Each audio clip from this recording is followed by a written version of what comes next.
Good Hi, morning, my dear. Would you like to answer a question this morning? about the Auditor General and the Yeah, investigation your into the colleague on the opposition bench in the House has suggested the TTPS should begin an investigation of the 2023 public accounts. Do you agree with that? I believe that an investigation is required. Usually, with a criminal investigation, you have to meet certain parameters to trigger an investigation. But while we are looking into it, there's certainly room for concern with how the accounts are being handled at this time. So, police, certainly with in the fullness of time, once you look at all of the elements at play, but there is room for an investigation. I will say that.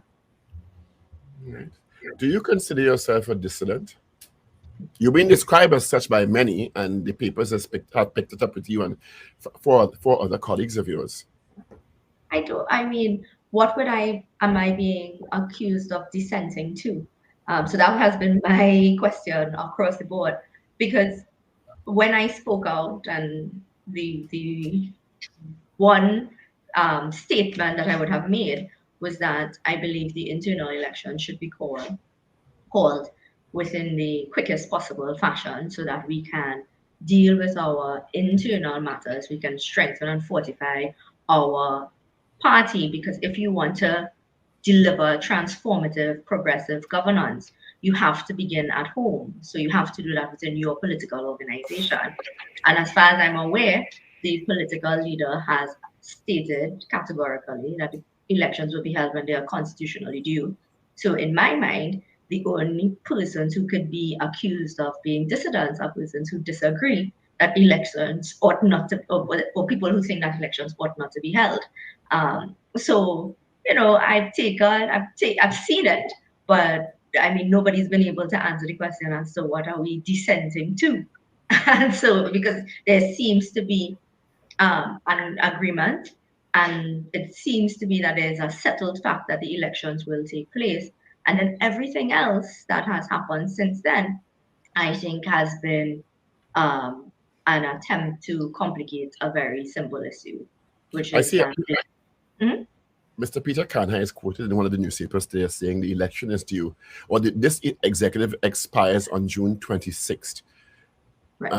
I don't know what that means in terms of the machinery of the UNC's internal mechanisms to announce the date, and if there are timeframes within which when this executive expires for an election date to be called and or an election process to begin. Can you update us on what that usually is? Right. So the Constitution of the United National Congress gives a good amount of power to the national executive to make certain decisions. Um, you would have to, at the expiration of the current national executive, you would have to trigger the internal election. So you have about 5 weeks. Now you can do it before, which is an issue that I've raised both internally and externally in terms of the national public, a question of fixed election dates. I believe that the only benefit that the incumbents should have, or the only advantage incumbents should have, should be their performance and not the idea of having election dates in your back pocket. And so that the executive can expire and then have the election triggered. But the executive can also call a Congress and do things to postpone the elections. And there are a number of ways around it. But that is why a call was issued to ensure that the internal elections will be happening as they are constitutionally due. So we hope that within the 5 weeks from before June 26th, we'll have some indication as to when the date will be called. Because you see, that gives our membership, it gives our persons who are interested in participating, whether they are going to put their hands up for an executive position, whether they are just interested in hearing what persons have to say, whether they're interested in voting. It gives them ample time to prepare themselves so that they are ready to participate fully in the internal mechanisms. And so I would advocate for that the calling of the date beyond this tight stipulation, so that we'll give our membership, because we are all on the same team. So it's a question of giving our membership. Are you all on the same team? Well, yeah, the United National Congress has certain inbuilt values. You have certain we have a commitment to good governance. We have a commitment from the party's mandate to deliver equitable and transformative governance. It is listed in the aims and the objectives of the party. And so the disagreement would not be on those aims and objectives, it would be on the execution of same. And maybe some persons have decided that they prefer a different path, and that's fine. That is all part and parcel of being part of an organization. But you ought to be able to find a way to discuss those differences and then move forward, because the aims and objectives of the organization remain the same, and the membership gets to decide whose path to delivering those aims and objectives are the ones that you would sign on to by way of your vote. And so, yeah, same team, maybe different decisions on how to proceed forward. Anita, has the internal elections been postponed by the national executive at a general meeting before? Is there precedent for Um, that? Mrs. Basabi-Sessa, to her credit, has been very good at sticking with the ensuring that our executive that our membership, sorry, has a say. So to her credit, the elections have been held. What we've seen happening though is that the framers of our constitution would have, in their wisdom, put the national executives to take place every 2 years, and the position of political leader every 3 years. I believe it is to create a sort of check so that the executive is not necessarily an executive that is beholden to a political leader, that the executive is beholden to the members. That's the way it ought to operate. Um, what we've seen happening though is that there has been moves to either move up the political leader position so that the entire slate runs. So it is political leader, deputy political leaders, etc. come down. So that is the only thing that we've seen. But like I said, to her credit, Mrs. Pisapi-Sessa has held internal elections when they are due. So Do you there's see a nothing that conflict? suggests that it would not happen then as constitutionally due this year. Pardon? What was that? Sorry. So there's nothing to suggest that this year will be any different. Well, prior to the calls being made, there was a certain narrative being put forward to the public that we are in preparation for general elections and that we must stay focused on general elections. And therefore, the message had to be also included that we can, in fact, satisfy our constitutional mandates while preparing for general elections. Those things can exist at the same time, because in the execution of an internal election, it gives you, all of us, an opportunity to go to our membership to say this is how we intend to govern the party and therefore govern the country. I mean, Trinidad and Tobago is in that space. Next year is 2025. We've seen lower voter turnouts over time. I mean, those of us, you must know it. There's a frustrated society. There's a sense that politics is not catered to people. That it is not, that we don't discuss things that matter to the average citizen, and that we are, ensconced in our ivory towers, and that we don't hear the cries of persons. And so I think it is important, it is imperative on all political organizations, all political players, to deliver the type of transformative politics that will get persons interested, willing to participate, because that is the only way we'll get the country that we hope to see. And so the way I can do that is by encouraging it in my own political organization, by saying, let us ensure robust conversation. Let us not be afraid of disagreement, but let us come to a consensus on how do you build the party and therefore build the country, because that is extremely important. We are facing issues. I mean, Paul and I, in our parliamentary duties, would have gone to a workshop on data and what it means in policy making. We are at a space where we can't be trifling with issues that that can so significantly affect our population that we could be set backwards by decades. And so for me, this is a really important space. I take it as my personal duty as somebody who entered politics to say that we all can do better. And one way of doing that is maturing our political process. It is in saying that political parties ought to be able to show the population how they will improve their organization, improve the governance of their organization, because that is how you'll show you are prepared to govern the entire country. And all of that is philosophically wonderful in terms of how party politics should be, and governance should be. But of course, you're in a Trinidad and Tobago space where politicians can sometimes be petty and vindictive, and there are repercussions for when you step out of the line. So, is it that you are confident that the UNC is progressive enough in terms of moving forward beyond this dissident narrative, or do you think petty and vindictive politics will play and lead to certain consequences for the so-called dissidents? well, I am confident in my ability to be a good communicator. And so, therefore, I hope that as I go, because I'm not just delivering the message over air, so, over the TV and radio stations and whatnot. I'm delivering the message within communities as well. And so, I mean, politics is meant to be persuasive. If it is that the population is not ready for this type of politics, they'll say so, and I'll have to accept that.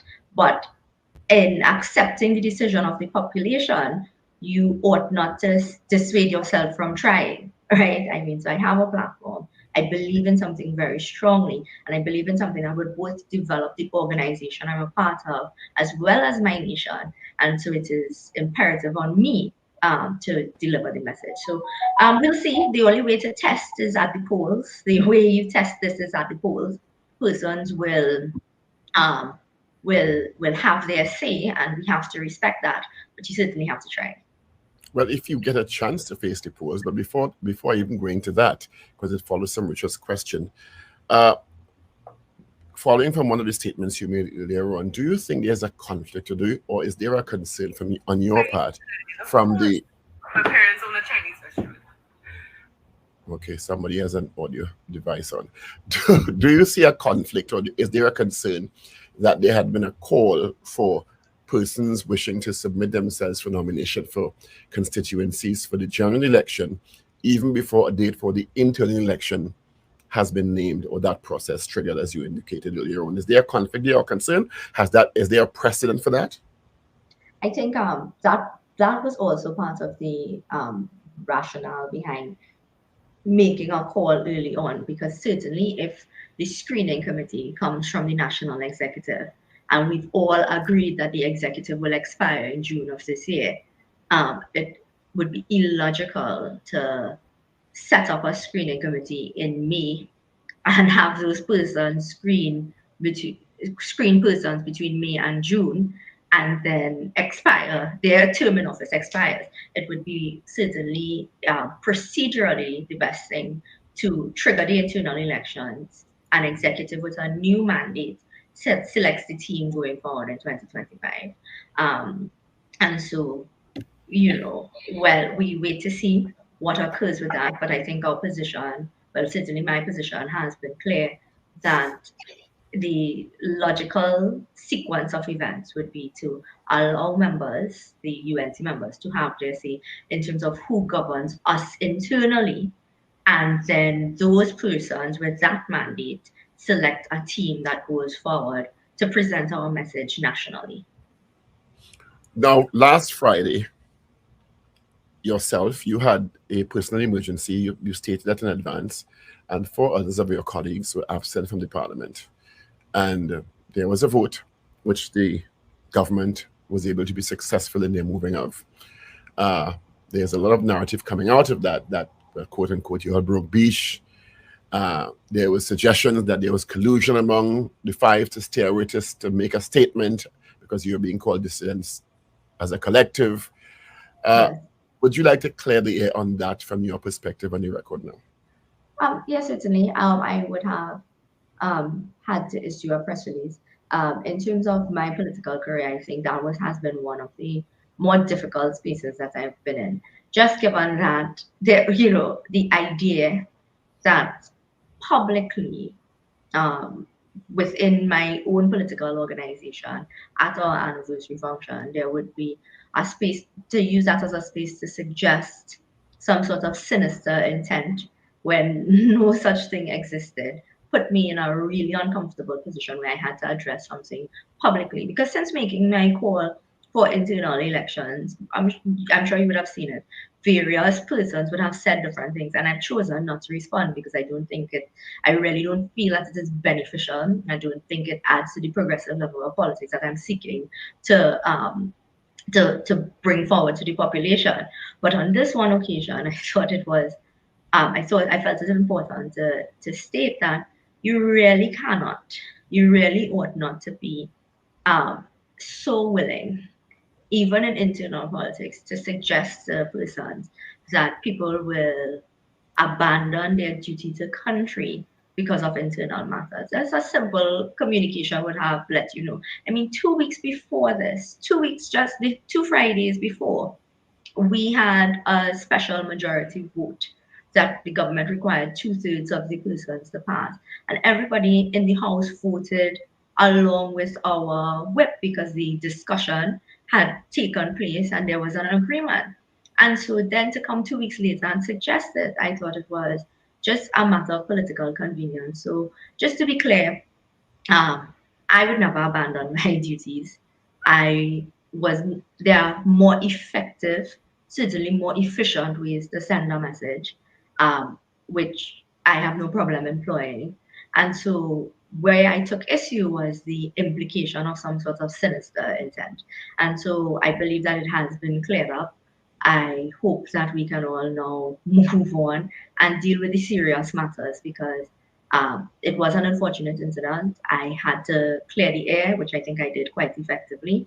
And now we can go on with the business of the day. And I really hope that as we go forward conducting our internal business, that we adopt a stance that we can put policy over propaganda, that persons can hear from us what we intend to deliver that will create a different result in 2025. How do we intend to strengthen our institution? How do we intend to widen our membership? How do we get people more interested in politics as a whole and UNC politics in particular, because we are UNC members? And those But are while you've cleared the air, Anita, sorry to interrupt, while you've cleared the air, one, you would imagine in the political space we're in now, nationally and in terms of the individual parties, and particularly two major parties, given that there had been a particular narrative leading up, and yourself and the 4 other members who were absent on Friday have been very vocal in your call for internal elections, it did seem odd or coincidental, some may put it, that all 5 of you were absent on that day. You would imagine how that could trigger some sort of suspicions. Yeah, here's the thing. Just to be clear, only 2 of us were absent, right? Okay. I sought leave, and Dr. Rai Ragbir had, his son's graduation, which again is really easy to clear. You knew when he was, right? Then you had, if you looked on at the setting, because it was private members day, which ends usually at 6 p.m. The House adjourns, we know this, right? During the private members day, while Mrs. Prasad-Bissessar was on her legs, you can clearly see Rodney Charles in his seat supporting Mrs. Prasad-Bissessar. What occurred is there was a move by the government to extend private members day beyond 6 p.m. If you look on at the sitting, you see the chief whip object to this, right? You hear Mrs. Prasad-Bissessar in her contribution post 6 p.m. saying, none of us expected to be here at this time. And so I think Rodney would have cleared the air on that he just did not know that this debate was going to take place. So he left just before 6 p.m. And therefore, again, this implication of some sort of sinister intent. But he was in the House. I mean, you could have seen him. So is it an internal communication thing with the UNC MPs about what the process was and that there be the extension, the proposed extension? And that was all that it was. It was an internal communication space that led to certain people not being there. And then using that, right, you created a narrative the following Sunday, and a narrative that I thought was, you use the time being the party's anniversary to create the space, and then in the few days following, because yesterday I did some media on, I'm sorry, Tuesday I did some media on it, which was April 30th, which was the party's actual anniversary. All of the things gets lost in this conversation on attendance, which I really went at pains during my press release to point out, that it was a simple majority vote.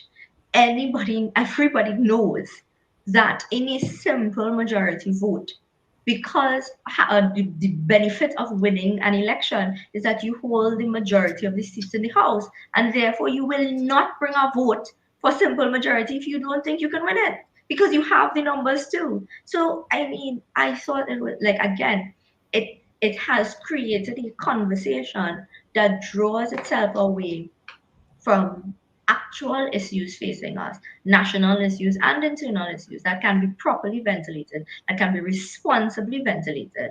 And again, that's why I urged in my press release that until you call an election date, we should absent ourselves from doing this type of campaigning on UNC platforms. There's a way to do it, and there's a proper way to do it, and we should really commit ourselves to the proper way to doing things.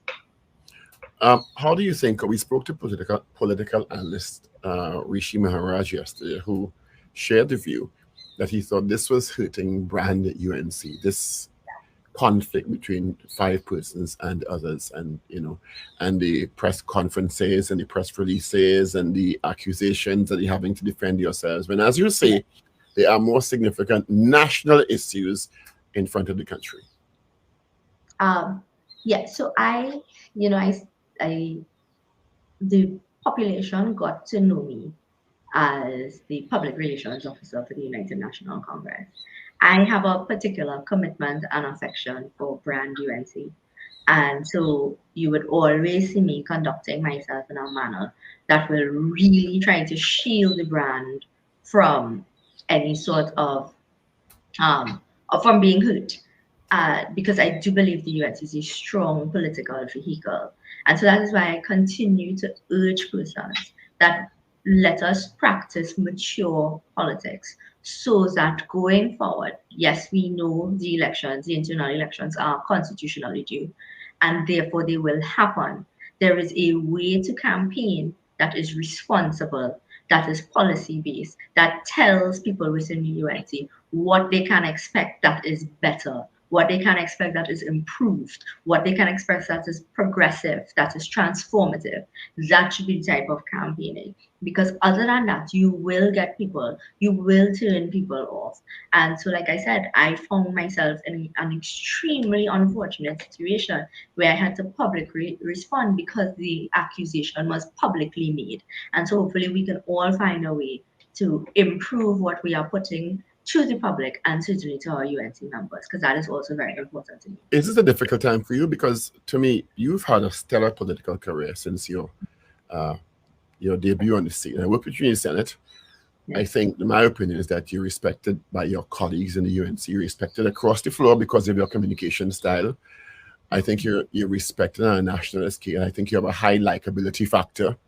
And so is this a difficult time for you, personally and politically, or is this something you see that just part of the course?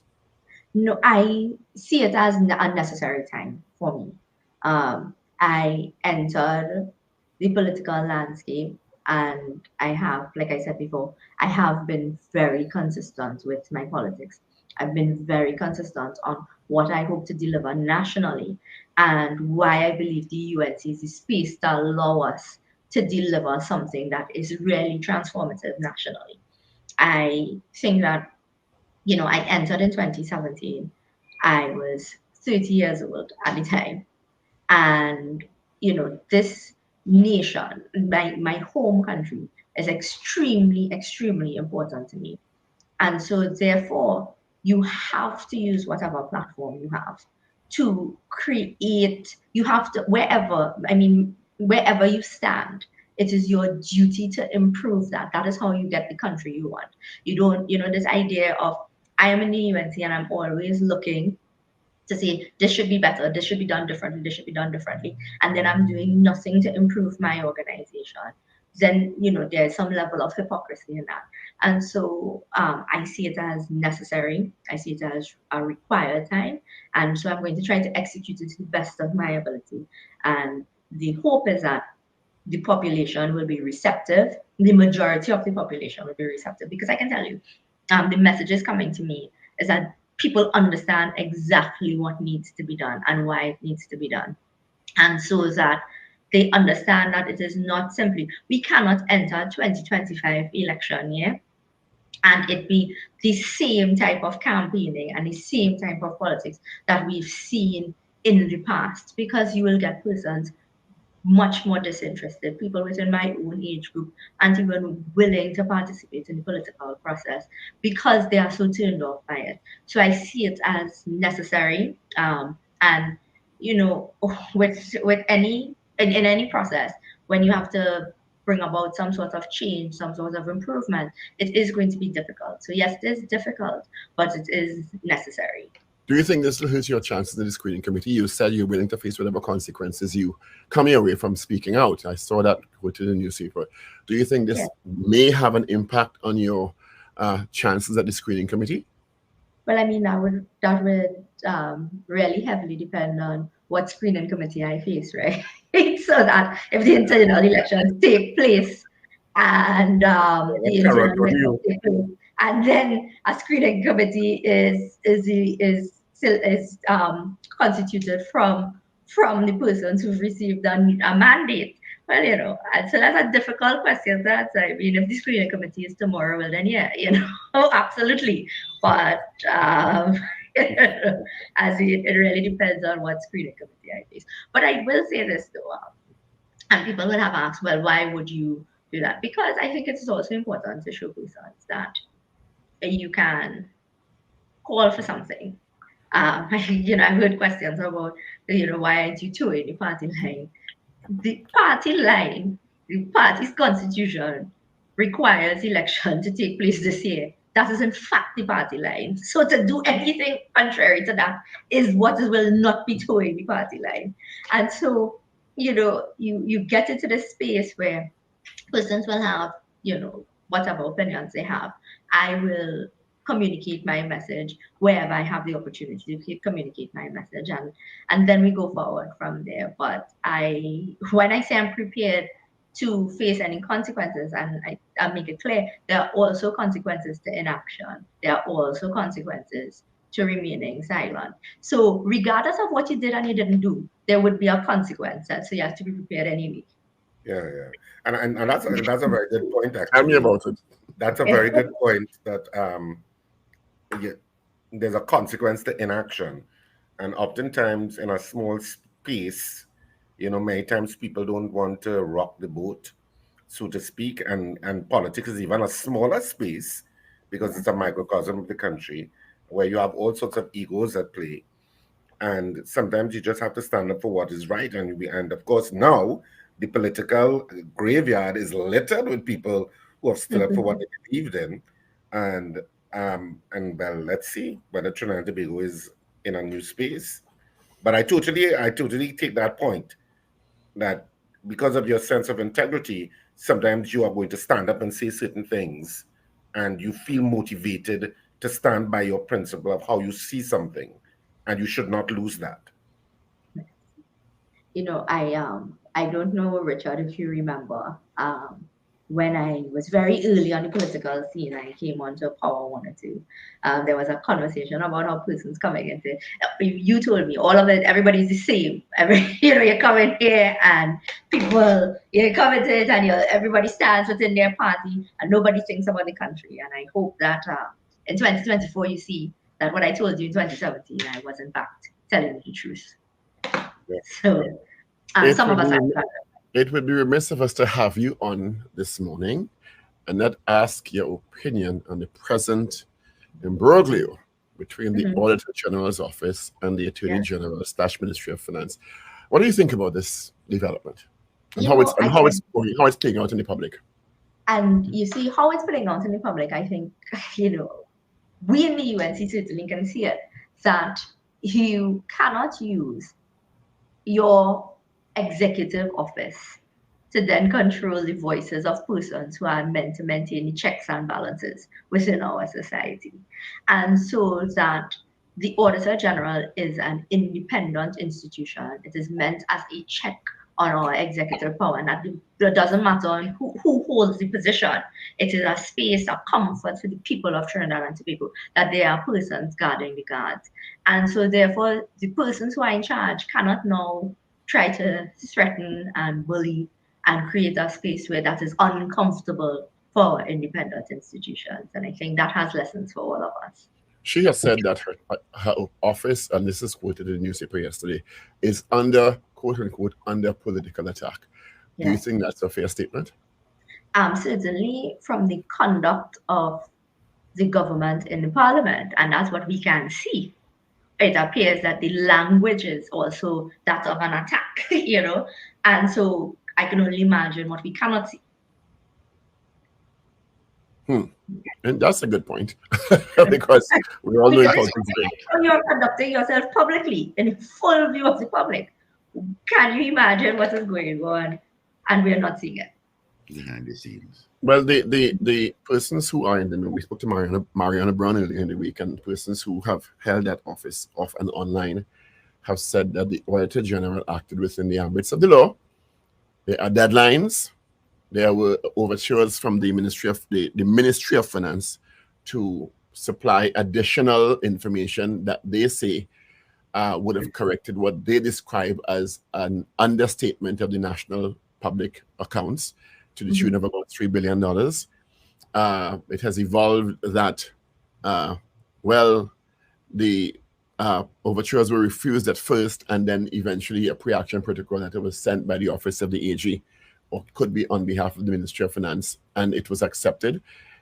It was first said that the Auditor General did not look at the additional information. The Auditor General has said that is an incorrect statement. I did, but did not see substantiating documents to support all of the $3 billion. I asked a direct question to the Minister of Finance on, I think it was Monday, asking about if there were documents to substantiate this $3 billion, so that the Auditor General would have had to seriously take it into consideration, because that's a job.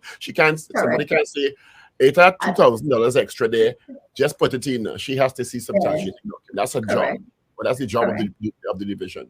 He said, the Minister of Finance, you can correct me if I'm wrong, he was unaware of if there were substantiating documents.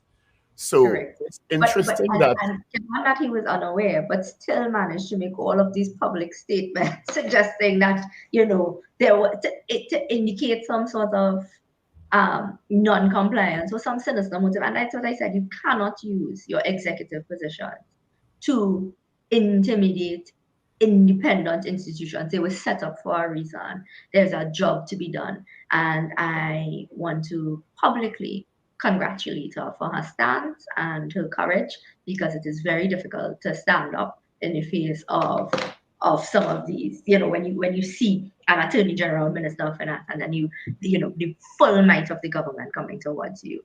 And so that is what we require across the board. Persons who, wherever you are, what position you hold, stand up for the right thing, and we'll get the better country. There's something that's not being said here. That very often there are questions about the validity of parts of the Constitution. And to me, the framers of our Constitution need to be congratulated here, because clearly the forethought that went into the setting up of divisions like the Auditor General's Office, and the specific timelines involved, and the protections or the insulation from potential influence are playing out as having a lot of credibility in this case, to me. And we've seen in the past, whenever an independent institution somehow does not fall in line with what the government believes they ought to, there is this process of vilification of the problem is the institution. And that there's a problem with the institution. And that has been something that we've flagged time and time again. You've seen it with the Police Service Commission. You've seen it across the board. And so that idea of using executive power, using your platforms to try to undermine public confidence in independent institutions, again, I really have to congratulate the Auditor General for not, trying to for how she's handled this thus far, because this is the reason it is getting the public attention that it has right now, and she has to be publicly congratulated. What should happen next? Because at the end of the day, X will say the right and Y will say the right. But in the public domain, it's another example of a bacchanal, a confusion. You understand? Yes. At the end of the day, the Auditor General will have the right constitutionally to stand her ground, or based on information that may be sent from the Ministry of Finance or the Treasury Department, right, to amend or maintain the report that she has initially sent to the Parliament, Right. which is yet to be. The Minister of Finance has said he has until, I think, May 23rd to late, according to law, right? Yes. What should happen in your opinion? Because this needs to be settled in the public interest. Correct. On behalf of the public interest. Correct. And we move away from the bacchanal and the confusion, and he say, she say, I say, you say, pre-action 1, pre-action 2, pre-action response, pre-action this and that. And no offense, Ragabassing, lawyers making more money. You understand? As is wont to happen in this country very often. What should happen next in the situation in the interest of Trinidad and Tobago? The Auditor General and that department should be allowed the full space to do their job as an independent institution, because they are there to do their job to safeguard our own, democracy. So I think they should be allowed the full space to do their job, and that the government really needs to stop its interference, no overreach on the government's part. Interesting. It just gets tiring sometimes, It gets very, very tiring. And how are your constituents responding to the situation regarding you? And since this started, has there been a one-on-one conversation, going back to the so-called dissident issue? Has there been a one-on-one conversation between yourself and Mrs. Pasabi-Sessa at all?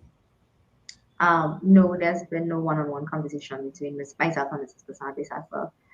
As for my constituents, so before I spoke out publicly, because it was a UNC matter, I consulted with my UNC Tabakit constituency executive. So I'm the member of parliament duly elected to take care of all the constituents in Tabakit.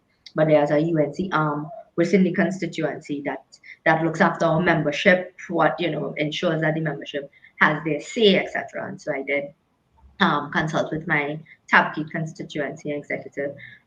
The space that we're in here within our constituencies, that we understand that we have the infrastructural concerns, we have concerns with the deliverance of basic service, water, etc. And that the way that I can most effectively try to get some solution to these issues is if we can hold the executive position, we can hold government, because that is how, members of parliament, opposition members of parliament are advocates, representatives, but the execution arm of the government lies in the executive. And so they understand that it is important that if you want to make real changes, the realest change would be to ensure UNC government takes office in 2020. When is the last time you had a one-on-one, either on the phone or online or face-to-face with Mrs. Pasabi-Sessa? March 1st, just before March 1st, because I had my private members day in the house, and so we discussed the issues relating to education and the education sector ahead of my private members day on March 1st. Is this length of time not speaking directly unusual? I would not classify it as unusual. No. So it's not a big deal. When you have business to speak, you speak business, and correct. That's okay. Correct. How do you see this evolving in the UNC internal issue? And do you think this will have an overall impact? Or we asked the political analyst this yesterday, and he didn't think so, on the UNC's chances going to 2025? I think how we handle ourselves now will either improve our chances in 2025 or be our detriment. And so it is really on the individuals participating to conduct themselves in a manner that they are aware that the population is looking on. And so therefore, like I did in the beginning, and I'll do again, it is possible to conduct your internal affairs. It is possible to get through this internal election and strengthen our organization.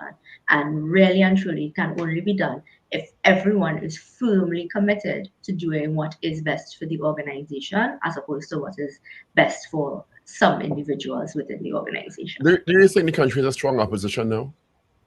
Pardon? Do you think the country presently has a strong, with all that's happening, do you think the country can say it has a strong opposition? I think that the country requires a strong opposition, and I think that That's not the question. I'm answering you. No.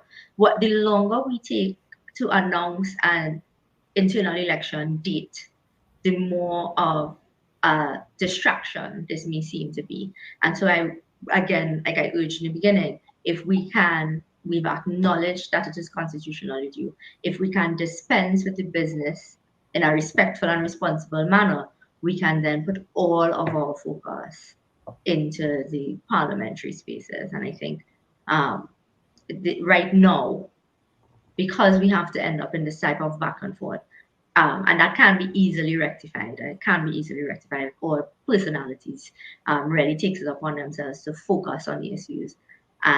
We can have a strong opposition, but right now we have a somewhat distracted opposition. Do you think that persons, is there a formal or informal aggregation of yourself and the so-called dissidents?